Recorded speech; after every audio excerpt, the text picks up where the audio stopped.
வை over think happens.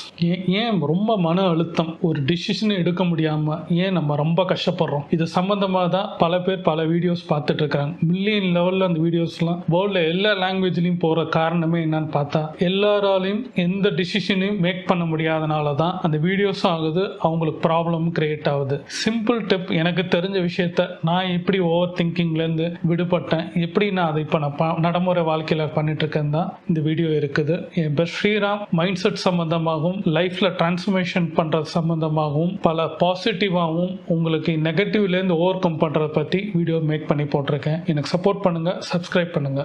ஏன் over think வருது, ஏன் அதை பற்றி நீங்கள் திங்க் பண்ணாமல் அது மேலும் மேலும் அதிலே இதாகி டிப்ரெஷன் ஆகி கோபப்பட்டு லைஃப்பில் எதுவுமே உங்களால் சரிப்பட முடியாமல், பணமும் சம்பாதிக்க முடியாமல், உங்கள் ஹெல்த்து வீணாக போயிட்டு, உங்கள் ஃபேமிலி ரிலேஷன்ஷிப்பும் ப்ராப்ளம் ஆகி எல்லாமே ஒரு கன்ஃபியூஷன் ஸ்டேஜ்லேயே வந்து நிற்கிறது காரணம் பார்த்தா, நீங்கள் திங்க் பண்ணுற விஷயங்கள்லேருந்து நீங்கள் விடுபடாத காரணத்தினால தான். ஃபஸ்ட்டு மொத்தம் இதில் வந்து 3 பாயிண்ட் இருக்குது. அந்த 3 பாயிண்ட்லேருந்து நீங்கள் வந்து தெளிவுபட்டீங்கனாலே நிச்சயமாக ஓவர் திங்க் உங்களுக்கு வரது குறையும். நிச்சயமா இருக்கும், எல்லாருக்கும் டக்குன்னுலாம் போயிடாது. நிச்சயமா ஒரு ஓவர் திங்க் வந்து குறையறதுக்கு வழியை தான் நான் சொல்றேன். நம்மளுக்குள்ள வந்து லோ செல்ஃப் கான்ஃபிடன்ஸ், நம்மளுக்கு கான்ஃபிடன்ஸ் இருந்தாலும் ரொம்ப லோவா செல்ஃப் கான்ஃபிடன்ஸ் நம்மகிட்ட இருக்கும். என்ன காரணம்னு பார்த்தா, நான் இதை பண்ண முடியுமா, நான் இப்படி பேச முடியுமா, எக்ஸாம்ல மார்க் எடுக்க முடியுமா, என் வேலையில நான் நல்லா செய்ய முடியுமா, எனக்கு சேலரி இருக்குமா, இல்லை நான் பேசினா நடக்குமா, இப்படின்னு நம்மளுக்குள்ளேயே வந்து லோ செல்ஃப் கான்ஃபிடன்ஸ் வந்து இருக்கும். நிச்சயமா பார்த்தீங்கன்னா நிறைய பேர், ஒரு எக்ஸாம்பிளாக சொல்லணும்னா சேல்ஸில் இருக்க பீப்புள்ஸ் பார்த்தீங்கன்னா சில பேர் ரொம்ப கான்ஃபிடென்ட்டாக பேசுவாங்க. ஆனால் சில பேர் பார்த்தீங்கன்னா தான் சூழ்நிலைக்கு கருதி அந்த சேல்ஸ்குள்ளே வந்திருப்பாங்க, ஃபினான்ஷியலாக இருந்திருப்பாங்க. ஆனால் அவங்களால வந்து அந்த இடத்துல சேல்ஸில் வந்து பேச முடியாமல் சில பேங்க்கில், பல கடைகளில், ரியல் எஸ்டேட் பண்ணுறவங்க, இப்படி நிறைய பேர் பார்த்து பேசுறது பார்த்தாலே நம்மளே ஓங்கி திட்டுற மாதிரி இருக்கும். என்ன பார்த்தா, சார் இப்படியும் அவங்க லோ டோனே வந்து குறைச்சல இருக்கும், பயந்து பயந்து பேசுவாங்க. காரணம் என்னன்னா, எய்தாப்ல இருக்கவங்க திட்டிருவாங்களோ அப்படின்னு நினைச்சு, அந்த திட்டிருவாங்களோ நினைச்சு பேசும்போது என்ன சொல்லுங்க அப்படின்ற மாதிரி அவங்க ரியாக்ட் பண்ணுவாங்க. ஆப்போசிட்ல இருக்கிறவங்க நம்ம கான்ஃபிடன்ட் லெவல் காமிக்காத போது நிச்சயமா வராது. இதுல வந்து நீங்க தப்பு பண்ணதான் செய்வீங்க. லைஃப்ல எல்லாருக்குமே கரெக்டான விஷயங்கள் வந்து ஒரு என்ன சொல்றது, நீங்க படிக்கிற எல்லா விஷயமே வந்து இம்ப்ளிமெண்ட் பண்ணிருப்பீங்கன்றது கிடையாது. லைஃப்ல நீங்க பார்க்கும்போது பயம் தான் ஃபர்ஸ்ட் வரும். இந்த ஓவர் திங்க் வரதுக்கு முக்கியமான காரணம் பார்த்தீங்கன்னா பயம் தான். அந்த பயத்தை பதட்டத்தினால நீங்க என்ன பண்ணுவீங்கன்னா, பேசுறதே வந்து மெதுவா பண்ற போது, அந்த கான்ஃபிடன்ட் லோவா இருக்கும் போது எதிர்த்துல இருக்கிறவங்க ஒரு தைரியசாலியா இருக்கிறவங்களும் சரி, இல்ல அவங்க பாக்குறவங்க வந்து என்ன பண்ணுவாங்கன்னா, ஆஷா பேசுறது மாதிரி உங்களுக்கு ஒரு ஃபீல் ஆகும். அதே மாதிரி அவங்களும் ரியாக்ட் ஆவாங்க. கத்தி பேசும்போது நீங்க உங்களுக்கு எதை செய்ய வந்தீங்களோ செய்ய மாட்டீங்க. எப்பவுமே ஒன்று புரிஞ்சுக்கோங்க, எல்லாமே வந்து பெர்ஃபெக்ஷன் கிடையாது. நீங்க தப்பு பண்ணா மாத்திரம்தான் ஒரு விஷயத்த கத்துக்க முடியும். சேல்ஸ் பண்றாலும் சரி, நீங்க லைஃப்ல எந்த விஷயத்துல ஜாபா இருந்தாலும் படிப்பா இருந்தாலும் சரி,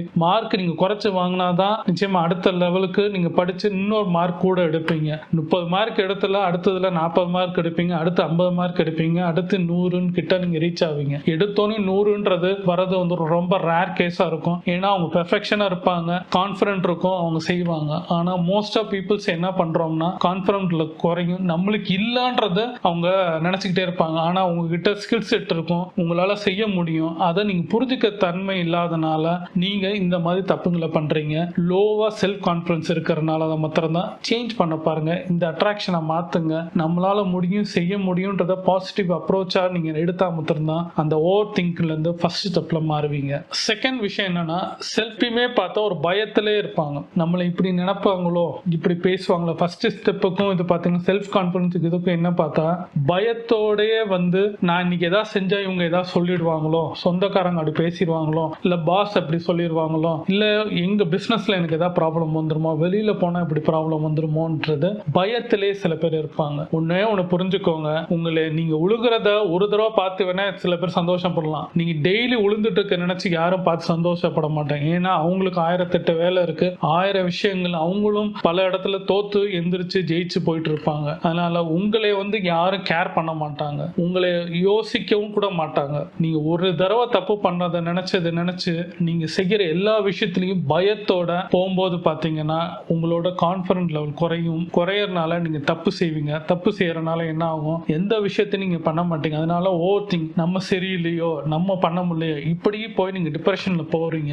இந்த தாட்டை விட்டுருங்க. உங்களை யாரும் கேர் பண்ண மாட்டான். உலகத்துல யாரும் யாருக்காண்டியும் ஹஸ்பண்ட் ஒய்ஃப் தவிர, அம்மா அப்பா தவிர, குழந்தைங்கள் தவிர மத்த யாரும் உங்களை திங்க் பண்ண மாட்டாங்க. மிஞ்சி மிஞ்சி பண்ணா 3 பேர் தான், நான் சொன்னதுல 3 பேர் தான் தவிர சுத்தி இருக்கிற கோடிக்கணக்கில் பீப்புள் உங்களை திங்க் பண்ணவே மாட்டாங்க, கேரே பண்ண மாட்டாங்க. முதல்ல அதுல இருந்து வெளியில வர பாருங்க. முக்கியமான 3வது விஷயம் டிசிஷன் மேக்கிங். ஒரு விஷயத்தை டிசிஷன் மேக்கிங் எடுக்கிறதுக்கு முன்னாடி பல ஓவர் திங்க் உங்களுக்கு வரும், எல்லாருக்கும் வரும். ஆனா செஞ்சுட்டு போயிடுவாங்க. டிசிஷன் மேக் பண்ணுவாங்க, ஒரு விஷயத்தை யோசிப்பாங்க, அடுத்த கொஞ்ச நேரம் ஒரு 1 hour கூட யோசிப்பாங்க, அடுத்த ஒரு half an hourல செஞ்சு விட்டு போயிடுவாங்க. ஆனா நம்மள மாதிரி இருக்கிற சுத்தி இருக்கிற மோஸ்ட்லி பீப்புள்ஸ் என்ன பண்ணுவாங்கன்னா, சிம்பிள் விஷயம், ஊருக்கு போறது, அடுத்த வாரம் நம்ம ட்ரெயின் டிக்கெட் புக் பண்ணி எல்லாம் ஃபேமிலியா நம்ம போறதுன்னு யோசிச்சு வச்சிருப்போம் ஒரு வெக்கேஷனுக்கு. அந்த சிம்பிள் தான், வேற எதுவுமே கிடையாது. ஆனா அதை திங்க் பண்ணிக்கிட்டே இருக்கு, போலாமா வேண்டாமா, செய்யலாமா வேண்டாமா, ஆபீஸ் லீவ் கொடுப்பாங்களா கொடுக்க மாட்டாங்களா, டிக்கெட் பண்ணலாமா கிடைக்குமா,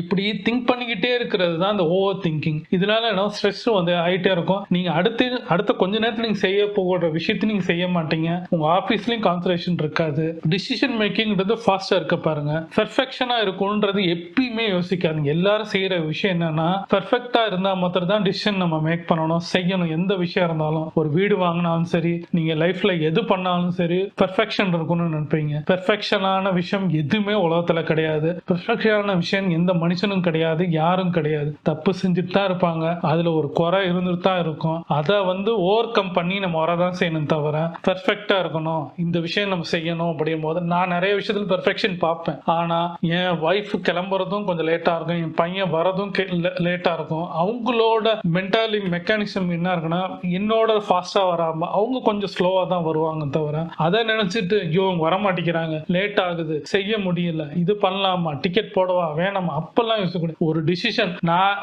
அடுத்த வாரம் ஞாயிற்றுக்கிழமை நம்ம ஊருக்கு போறோம், இங்க நம்ம கிளம்பி போயிட்டு 2 நாள் கழிச்சு வரும், இதுதான் என்னோட டிசிஷன்றதை நீங்க தெளிவா சொல்லிட்டா அவங்க ஓகே அடுத்த விஷயத்துக்கு அவங்க யோசிச்சுட்டு அவங்களோட ஷெட்யூல்ஸா ட்ரை பண்ணுவாங்க, மாத்துவாங்க, எல்லாம் பண்ணுவாங்க. அதை விட்டுட்டு நான் அடுத்த வாரம் போலான்னு நினைக்கிறேன், போலாமா வேண்டாமா என்ன நினைக்கிறீங்க, இப்படி நம்மளையும் கன்ஃபியூஷன் பண்ணி அவங்களும் கன்ஃபியூஷன் ஆகி நம்மளையும் ஓவர் திங்க் பண்ண வச்சு, இருக்குமோ இருக்காத, மழை வருமோ வெயில் வருமோ, ஆபீஸ் திட்டுவாங்களோ ஸ்கூல் திட்டுவாங்களோ, இப்படி நிறைய கன்ஃபியூஷன். எய்தாப்ல அவங்க என்ன நினைப்பாங்க, இவங்க என்ன நினைப்பாங்க, இப்படி பல விஷயத்த நம்மளுக்குள்ள தேவையில்லாத விஷயத்த தூக்கி நம்மளுக்குள்ளே மாலை மாதிரி போட்டுக்கிட்டு நம்மளும் ஓவர் திங்க் பண்ணிட்டு அந்த டிசிஷனே எடுக்க முடியாம, அந்த ஊருக்கும் போக முடியாம, நம்ம சந்தோஷத்தை இழந்து, ஊருக்கு போயிருந்தா சந்தோஷமா இருந்திருப்போம், ரிலாக்ஸா இருந்திருப்போம், வந்திருப்போம். அதை விட்டுட்டு திங்க் பண்றது தேவையில்லை. என்னன்னா இது ஒரு ஊருக்கு போற விஷயம், ஊருக்கு போற விஷயத்த ரொம்ப பண்ணி அது ஒரு ஸ்ட்ரெஸ் மோட்ல கொண்டு போய் நிப்பாட்டி கடைசியில அந்த ஹாப்பினஸ் பயங்கரமான ஒரு ப்ராப்ளத்துல கொண்டு போய், இதனாலதான் நிறைய வீட்டுல பாத்தீங்கன்னா சில பேர் சின்ன டிசிஷன் மேக்கிங் பண்ண அது டைவர்ஸ் வரைக்கும் போற மாதிரிலாம் நடந்துட்டு இருக்கும். வீட்டுல அம்மாவும் அப்பா இல்ல ஒய்ஃப் இல்ல நம்ம ஒய்ஃப் சொல்றதை நம்ம கேட்டு நம்ம இருக்கிற தங்கச்சி அக்கா அண்ணன் இதெல்லாம் சொல்ற விஷயத்த புரிஞ்சுக்காதனால ஒய்ஃப் கிட்டி நம்மளுக்கு முரண்பாடு வரும்போது, இவங்க கிட்டி நம்ம சாயாம அவங்க கிட்டையும் சாயாம எல்லார்ட்டையும் ஒரே மாதிரி இருந்துட்டு டிசிஷன் எடுத்து எதுவுமே சொல்லாதனால என்ன ஆகும்னா ப்ராப்ளம் கிரியேட் ஆகும். அம்மாட்ட இருந்து அப்பா, அப்பாட்ட இருந்து ஒய்ஃப், ஒய்ஃப்ட இருந்து பையன், பையன் அண்ணன் தம்பி, சுத்தி இருக்கிற அத்தனை பேர்ட்டையும் ப்ராப்ளம் இருக்கு. காரணம் என்னன்னா சரியான டிசிஷன் மேக்கிங் பண்ணாதனாலதான், ஒரு ஒழுங்கு நிலை, ஒரு செல்ஃப் டிசிப்ளின் இல்லாதனாலதான் நம்ம ஓவர் திங்கிங்ல கொண்டு போய் நிக்கிறோம். இப்ப நான் சொன்ன இந்த 3 விஷயத்துக்கு நீங்க லைஃப்ல நீங்க பெர்ஃபெக்ஷனா இருக்கணும்ன்றதை எதிர்பார்க்காதீங்க. தப்பு பண்ணாதான், அதுல ஒரு மிஸ்டேக்ஸ் ஆனதுக்கு அப்புறம் தான் நீங்க அதை லேர்ன் பண்ணி எந்திரிச்சு வர முடியும். எப்பயுமே நீங்க அடுத்தவங்க என்ன நினைக்கிறாங்கன்றத நினைச்சுக்கிட்டே இருக்காதீங்க. உங்களை நினைக்கிறதுக்கு ஆளே கிடையாது. உங்க ஒய்ஃபு, உங்க குழந்தை, உங்க அப்பா அம்மா தவிர மத்த கூட பிறந்தவங்க கூட உங்களை பத்தி நினைக்க மாட்டாங்க.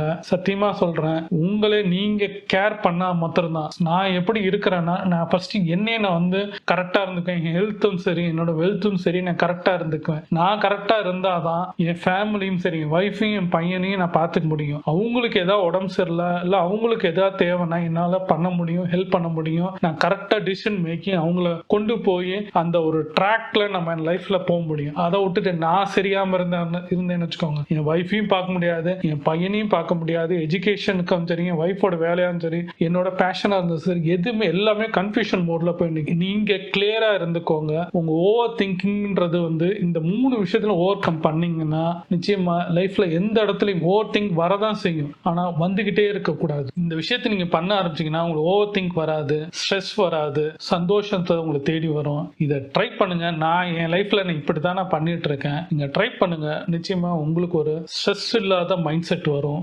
நீங்களும் ஒரு நல்ல மனிதர்கள். உங்ககிட்டயும் நல்ல ஸ்கில்ஸ் செட் இருக்கு. நீங்க இந்த வாழ்க்கையில ஜெயிக்க முடியும். ட்ரை பண்ணி பாருங்க.